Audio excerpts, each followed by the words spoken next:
ಇದು ಡಿಜಿಟಲ್ ಯುಗ. ಮೊಬೈಲ್ ಟಿವಿಗೆ ಎಲ್ಲರೂ ಅಡಿಕ್ಟ್ ಆಗಿದ್ದಾರೆ.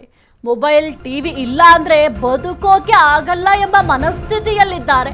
ಇದು ಕಂಪ್ಲೀಟ್ ಡಿಜಿಟಲ್ ಯುಗ. ಎಲ್ಲದಕ್ಕೂ ಕೂಡ ಮೊಬೈಲ್ ಬೇಕು, ಟಿವಿ ಬೇಕು. ಎಲ್ಲ ಯುವ ಜನತೆ ಈಗ ಮೊಬೈಲ್ಗೆ ಅಡಿಕ್ಟ್ ಆಗಿದ್ದಾರೆ. ಮೊಬೈಲ್ ಟಿವಿಯಿಂದ ಒಳ್ಳೆಯದಕ್ಕಿಂತ ಹೆಚ್ಚು ಕೆಟ್ಟದ್ದೇ ಆಗುತ್ತೆ. ಮೌಲ್ಯಗಳು ಮರೆಯಾಗಿವೆ. ಪುಸ್ತಕ ಓದೋ ಸಂಸ್ಕೃತಿ ಇಲ್ಲದಂತಾಗಿದೆ. ನಮ್ಮ ಆಚಾರ ವಿಚಾರ ಸಂಸ್ಕೃತಿಯೇ ಪತನದ ಅಂಚಿಗೆ ಹೋಗ್ತಾ ಇದೆ. ಇಂತಹ ಹೊತ್ತಲ್ಲಿ ಡಿಜಿಟಲ್ ಆಕ್ರಮಣಕ್ಕೆ ಆ ಗ್ರಾಮ ಪ್ರತಿರೋಧವನ್ನ ವ್ಯಕ್ತಪಡಿಸ್ತಾ ಇದೆ. ಬೆಳಗಾವಿಯ ಹಲಗಾ ಗ್ರಾಮದಲ್ಲಿ ಒಂದು ವಿಶಿಷ್ಟ ಪ್ರಯೋಗ. ಹಲಗಾ ಗ್ರಾಮದಲ್ಲಿ ನಿತ್ಯ 2 ಗಂಟೆ ಕಾಲ ಡಿಜಿಟಲ್ ಆಫ್ ಅನ್ನ ಮಾಡಲಾಗುತ್ತೆ. ಇದು ಡಿಜಿಟಲ್ ಯುಗ. ಮೊಬೈಲ್ ಟಿವಿಗೆ ಎಲ್ಲರೂ ಕೂಡ ಅಡಿಕ್ಟ್ ಆಗಿದ್ದಾರೆ. ಇತ್ತೀಚೆಗೆ ನೀವು ಕೂಡ ಗಮನಿಸಿರ್ತೀರಾ ಎಷ್ಟರ ಮಟ್ಟಿಗೆ ಮೊಬೈಲ್ಗೆ ಅಡಿಕ್ಟ್ ಆಗಿದ್ದಾರೆ ಅಂತ. ಮಕ್ಕಳು ಅಷ್ಟೇ, ಈಗ ಮೊಬೈಲ್ ಇಲ್ಲ ಅಂತಂದರೆ ಊಟ ಮಾಡಲ್ಲ, ತಿಂಡಿ ಮಾಡಲ್ಲ. ಆ ರೀತಿಯ ಮನಸ್ಥಿತಿಗೆ ಮಕ್ಕಳುಗಳು ಬರೋದಕ್ಕೆ ಮೂಲ ಕಾರಣ ಅಂದರೆ ಅದು ನಾವೇ. ಎಲ್ಲದಕ್ಕೂ ಕೂಡ ಮಕ್ಕಳಿಗೆ ಮೊಬೈಲ್ ಕೊಟ್ಬಿಡ್ತೀವಿ. ಅಲ್ಲಿ ಗೇಮ್ ಆಡೋದಾಗಿರಬಹುದು, ಮೊಬೈಲಲ್ಲಿ ಬೇರೆ ಏನಾದರೂ ನೋಡೋದಾಗಿರ್ಬೋದು. ಈ ರೀತಿಯಾಗಿ ಮಕ್ಕಳು ಕೂಡ ಅಡಿಕ್ಟ್ ಆಗಿಬಿಡತ್ತೆ. ಆದರೆ ಇದೆಲ್ಲದಕ್ಕೂ ಕೂಡ ಬ್ರೇಕ್ ಹಾಕಬೇಕು ಅಂತ ಒಂದು ವಿನೂತನವಾದ ಪ್ರಯೋಗವನ್ನ ಮಾಡಲಿಕ್ಕೆ ಆ ಒಂದು ಗ್ರಾಮ ಸಿದ್ಧವಾಗಿದೆ. ಬಹಳ ಖುಷಿಯಾಗುತ್ತೆ. ಇಷ್ಟರ ಮಟ್ಟಿಗೆ ಅಟ್ಲೀಸ್ಟ್ ಗ್ರಾಮಗಳಿಂದ ಒಂದು ದೇಶ ಅಂತ ಹೇಳಬಹುದು. ಈ ರೀತಿಯಾಗಿ ಪ್ಲಾನ್ ಮಾಡ್ಕೊಂಡಿದ್ದಾರೆ ಅನ್ನೋದು ಬಹಳ ಖುಷಿಯ ವಿಚಾರ. 2 ಗಂಟೆಗಳ ಕಾಲ ಮೊಬೈಲ್ ಆಗಿರ್ಬೋದು, ಟಿವಿ ಆಗಿರ್ಬೋದು, ಯಾವುದೂ ಕೂಡ ವರ್ಕ್ ಆಗಲ್ಲ. ಅಂದರೆ ಎಲ್ಲರೂ ಕೂಡ ಆಫ್ ಮಾಡಿಟ್ಟಿರ್ತಾರೆ. ವಿದ್ಯಾಭ್ಯಾಸ ಇತರೆ ಚಟುವಟಿಕೆಗಳಲ್ಲಿ ಭಾಗಿಯಾಗಲು ಈ ಪ್ರಯೋಗ. ಸಂಜೆ 2 ಗಂಟೆ ಮೊಬೈಲ್ ಟಿವಿ ಬಳಸದೆ ಆಟ ಪಾಠಕ್ಕೆ ಒತ್ತು. ಹಲಗಾ ಗ್ರಾಮ ಪಂಚಾಯಿತಿ ಕಚೇರಿಯಲ್ಲಿ ಸಂಜೆ 6ಕ್ಕೆ ಸರಿಯಾಗಿ ಸೈರನ್ ಸದ್ದು ಕೇಳಿದ ಕೂಡಲೇ ಎಲ್ಲ ಮೊಬೈಲ್ ಟಿವಿ ಆಫ್ ಮಾಡಬೇಕು. ಸಂಜೆ 7 ಗಂಟೆಯಿಂದ ರಾತ್ರಿ 9ರವರೆಗೆ ಡಿಜಿಟಲ್ ಆಫ್. ಡಿಸೆಂಬರ್ 17ರಿಂದ ಅಧಿಕೃತವಾಗಿ ಜಾರಿಗೆ ಬಂದಿದೆ ಡಿಜಿಟಲ್ ಆಫ್. ಡಿಜಿಟಲ್ ಆಫ್ ಪ್ರಯೋಗಕ್ಕೆ ಗ್ರಾಮಸ್ಥರಿಂದ ಭರ್ಜರಿ ರೆಸ್ಪಾನ್ಸ್ ಕೂಡ ಸಿಗ್ತಾ ಇದೆ. ವಿದ್ಯಾಭ್ಯಾಸ ಇತರೆ ಚಟುವಟಿಕೆಗಳಲ್ಲಿ ಭಾಗಿಯಾಗಲು ಈ ಒಂದು ಪ್ರಯೋಗವನ್ನು ಅನುಸರಿಸಲಾಗ್ತಾ ಇದೆ. ಈಗ ಎಲ್ಲದಕ್ಕೂ ಮೊಬೈಲನ್ನು ಯೂಸ್ ಮಾಡ್ತಾ ಇರ್ತಾರೆ. ಯಾಕೆಂತಂದರೆ ಎಷ್ಟರ ಮಟ್ಟಿಗೆ ಡಿಪೆಂಡ್ ಆಗಿರ್ತಾರೆ ಮೊಬೈಲ್ ಮೇಲೆ ಅಂತಂದರೆ ಅಲ್ಲಿ ಪಕ್ಕದಲ್ಲಿ ಯಾರು ಹೋದರೂ ಕೂಡ ಗೊತ್ತಾಗಲ್ಲ ಯಾರಿದ್ದಾರೆ ಯಾರಿಲ್ಲ, ಯಾವುದರ ಪರಿಜ್ಞಾನವೂ ಕೂಡ ಇರೋದಿಲ್ಲ. ಅಷ್ಟರ ಮಟ್ಟಿಗೆ ಮೊಬೈಲ್ಗೆ ಅಡಿಕ್ಟ್ ಆಗಿದ್ದಾರೆ. ಇದೆಲ್ಲದಕ್ಕೂ ಕೂಡ ಬ್ರೇಕ್ ಹಾಕಬೇಕು. ನಮ್ಮ ಗ್ರಾಮದಲ್ಲಿ विद्याभ्यासಕ್ಕೆ ಮಕ್ಕಳು ಹೆಚ್ಚು ಒತ್ತು ನೀಡಬೇಕು ಅಂತ ಒಂದು ವಿನೂತನವಾದ ಪ್ರಯೋಗಕ್ಕೆ ಮುಂದಾಗಿದ್ದಾರೆ ಈ ಗ್ರಾಮಸ್ಥರು.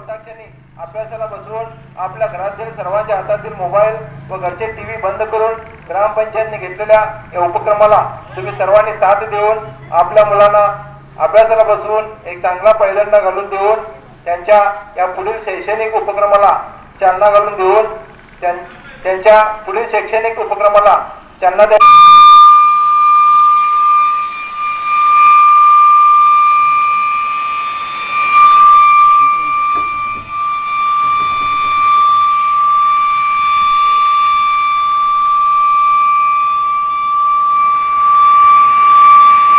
ಮಾತನಾಡಲಿಕ್ಕೆ ಸ್ಥಳೀಯರಾದಂತಹ ಸದಾನಂದ ಅವರು ದೂರವಾಣಿ ಸಂಪರ್ಕದಲ್ಲಿದ್ದಾರೆ. ಸರ್ ನಮಸ್ಕಾರ. ನಮಸ್ಕಾರ ಸರ್. ನಮಸ್ಕಾರ. ನಮಸ್ಕಾರ ಸರ್, ಬಹಳ ಖುಷಿಯ ವಿಚಾರ. ಈಗ ಎಲ್ಲದಕ್ಕೂ ಕೂಡ ಎಲ್ಲರೂ ಮೊಬೈಲ್ ಮೇಲೆ ಡಿಪೆಂಡ್ ಆಗಿದ್ದಾರೆ. ಆದರೆ ನಿಮ್ಮ ಗ್ರಾಮದಲ್ಲಿ ವಿನೂತನ ಪ್ರಯೋಗಕ್ಕೆ ಮುಂದಾಗಿದ್ದಾರೆ. ಬಹಳ ಖುಷಿಯ ವಿಚಾರ ಸರ್ ಇದು. ನಮಸ್ಕಾರ. ಥ್ಯಾಂಕ್ಸ್. ಯಾಕಂದ್ರೆ ಎಲ್ಲೆಡೆ ಶ್ಲಾಘನೆ ವ್ಯಕ್ತ ಆಗ್ತಾ ಇದೆ. ಇಷ್ಟರ ಮಟ್ಟಿಗೆ ಅಟ್ಲೀಸ್ಟ್ ನೀವು ಪ್ಲಾನ್ ಮಾಡಿದ್ದಾರಲ್ಲ, ಈ ಒಂದು ಡಿಜಿಟಲ್ ಯುಗದಿಂದ ನಮ್ಮ ಮಕ್ಕಳನ್ನ ಹೊರಗೆ ತರಬೇಕು ಅಂತ. ಇದು ಅಷ್ಟು ಸಾಧ್ಯ ಅಲ್ಲ, ಇದು ಬಹಳ ಅಸಾಧ್ಯದ ವಿಚಾರ. ಸರ್, ಇದು ಯಾರು ಪ್ಲಾನ್ ಮಾಡಿದ್ದು? ಇದು ಹೆಂಗೆ ನಿಮ್ಗೆ ಪ್ಲಾನ್ ಬಂತು ಸರ್? ಮೇಡಮ್, ಇದು ಮಹಾರಾಷ್ಟ್ರ ದಾಗ सांगली ಡಿಸ್ಟ್ರಿಕ್ಟ್ದಾಗ ಧುಳಗಾವ್ ಅಂತ ಊರ್ ಐತ್ರಿ. ಆ ಊರ್ದಾಗ ಸಣ್ಣ ಊರ್ ಐತ್ರಿ. ಅದ ಅಲ್ಲೇ ಪ್ರಯೋಗ ಮಾಡಿದಾರೆ. ಅದ ಪ್ರಯೋಗ ನಾವು ಈ ಕಡೆ ಮಾಡಿದ್ರೆ, ಯಾಕಂದ್ರ ಕೊರೋನಾ ಕಾಲದಾಗ್ರಿ ಎಲ್ಲಾ ಅಭ್ಯಾಸ ಮೊಬೈಲ್ ಮೇಲೆ ಬಂದೈತಿ. ಅದ್ ಮೊಬೈಲ್ ಬಂದ್ ಕೇಸ್ ಇವ್ರದ್ದು ಎಲ್ಲಾ ಶಾಲೆ ಹುಡುಗರ್ಗ ಎಲ್ಲಾ ಮೊಬೈಲ್ ರೂಢಿ ಆಗೈತ್ರಿ. ಈಗ ಮಾಡೋದಂದ್ರ ಬಂದ್ ಮಾಡೋದಂದ್ರ ಹೆಂಗ, ಮತ್ ಟಿವಿ ಮಾಡೋದು ಬಂದ, ಮೊಬೈಲ್ ಬಂದ್ ಮಾಡೋದು, ಆಮೇಲೆ ಅಭ್ಯಾಸ ಆಗೋದ. ಅದ್ ಎಲ್ಲಾ ತಲ್ಯಾಗ ಬಂದಂದ್ರ ನಾವು ಎಲ್ಲಾ ಗ್ರಾಮ ಪಂಚಾಯತ್ ಮೆಂಬರ್ ಮತ್ತ ಎಲ್ಲಾ ಸ್ಕೂಲ್ SDMC ಮೆಂಬರ್ ಮತ್ತ ನಮ್ಮ ಊರ್ದ ದೇವಸ್ಥಾನ ಕಮಿಟಿ ಎಲ್ಲ 3 ಕಮಿಟಿ ಸೇರಿ ಹ್ಮ್ ಒಂದ್ ಒತ್ತಾಯ ಮಾಡಿದ್ರಿ. ಏನ್ ಅಂದ್ರ ಸಂಜೆಗೆ 7 ಗಂಟೆಗೆ ಒಂದ್ ಅಲಾರಾಮ್ ಮಾಡೋದ್ರಿ, ಭೋಂಗ ಹ್ಮ್ ಸೈಲೆಂಟ್ ಮಾಡೋದ್ರಿ. 7 ಗಂಟೆ ಮಾಡಿದಂದ್ರ ಎಲ್ಲಾ ಕಂಪಲ್ಸರಿ ಎಲ್ಲಾ ಹುಡುಗರ್ಗ ಅಭ್ಯಾಸಕ್ಕೆ ಕುಂಡ್ರಾಕ್ಬೇಕು. ಹ್ಮ್ ಹಾ, ಮತ್ತ ಪಾಲಕಗಳು ಎಲ್ಲಾ ಮೊಬೈಲ್ ಆಫ್ ಮಾಡಾಕ್ಬೇಕು, ಟಿವಿ ಆಫ್ ಮಾಡಾಕ್ಬೇಕು.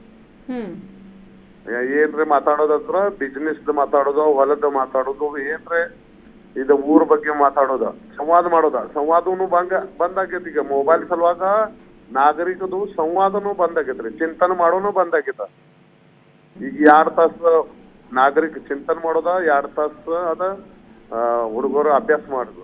ಆದ್ರೆ ನಮ್ದು ಊರ್ದ ಇದಾಗ್ತೈತ. ಹ್ಮ್ ಅದ್ರ ಸಂಬಂಧ 7ರಿಂದ 9 ಗಂಟೆಗೆ ಮಟ್ಟ ಟೋಟಲಿ ಸ್ಕ್ರೀನ್ ಆಫ್, ಟಿವಿನೂ ಆಫ್, ಮೊಬೈಲ್ನು ಆಫ್, ಸೈಲೆಂಟ್ ಮಾಡ್ಕೇಸ್ ಮೊಬೈಲ್ ಇಡೋದು. ಸರ್, ಈಗ ಇಷ್ಟೆಲ್ಲ ಒಂದು ರೂಲ್ಸ್ ಆಗಿರಬಹುದು, ಅದೆಲ್ಲವನ್ನು ಕೂಡ ಮಾಡಿದ್ರೆ ಬಹಳ ಖುಷಿಯ ವಿಚಾರ. ಈಗ ಮಕ್ಕಳಲ್ಲಿ ಏನೆಲ್ಲ ಬದಲಾವಣೆ ಆಗಿದೆ? ಯಾಕೆಂತಂದ್ರೆ ಮಕ್ಕಳು ಕೂಡ ಫೋನಿಗೆ ಅಡಿಕ್ಟ್ ಆಗಿಬಿಟ್ಟಿದ್ದಾರೆ ಇತ್ತೀಚಿನ ದಿನಗಳಲ್ಲಿ. ಮಕ್ಕಳಲ್ಲಿ ಏನೆಲ್ಲ ಬದಲಾವಣೆ ಆಗಿದೆ, ಜೊತೆಗೆ ಗ್ರಾಮದಲ್ಲಿ ಏನೆಲ್ಲ ಚೇಂಜಸ್ ಆಗಿದೆ ಸರ್ ಈ ಒಂದು ರೂಲ್ಸ್ನಿಂದ? ಚೇಂಜ್ ಆಗಿದ್ರಿ. ಮಕ್ಕಳು 7 ಗಂಟೆ ಬೋಂಗ ಆತಂದ್ರ ಸೈಲರ್ ಆತಂದ್ರ ಎಲ್ಲಾ ಓಡ್ ಹೋಗ್ತಾರಿ ಅಭ್ಯಾಸ ಮಾಡಕ್ಕ. ಯಾಕಂದ್ರ ನಾವು 2 ಸಲ ಪೊಲೀಸ್ ಗಾಡಿನ ರೌಂಡ್ ಹೊಡೆದೇನ್ರಿ, ಅವ್ರಿಗೆ ಭಯ ಮಾಡಿದ್ರಿ ಅಭ್ಯಾಸ ಮಾಡಬೇಕ ಅನ್ಕೇಸ.